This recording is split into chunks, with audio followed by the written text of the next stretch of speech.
Hey, it's Mr. Peace. I just got done sharing my heart here at St. Raymond Catholic School in Dublin, California, part of the Diocese of Oakland, and was a real special afternoon. Great energy from the 6th, 7th, and 8th graders who I talked to.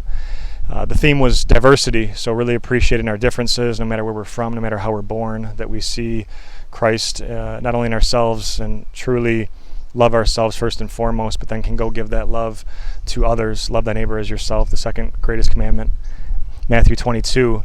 But then we also go out and we appreciate the diversity and differences in those all around us.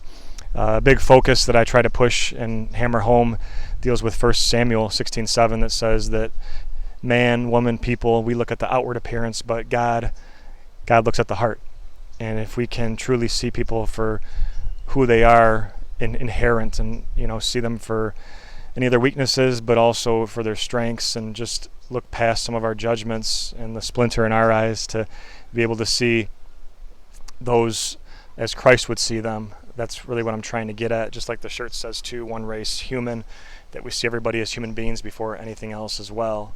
And another concept that I also try to reinforce deals with the fact that we're all miracles. Isaiah 49 says, I have engraved you on the palm of my hand, on the palm of your hands, and it shows this right on our hands. We have the lines etched on each of our hands, the letter M, and that stands for miracle.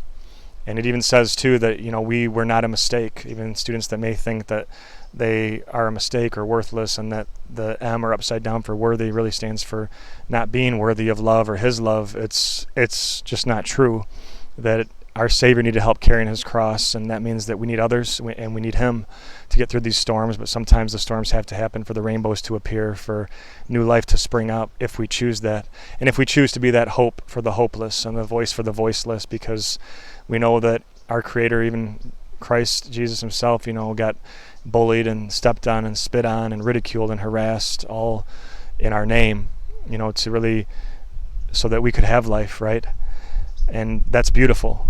And so that means that when it comes time for us to do the right thing and to stand up for what is right, even though it's not easy and scary, we can still choose love, we can still choose kindness, we can still choose compassion. So thanks for touching my heart. Hope to see you guys again soon. Until then, much love, peace, and God bless.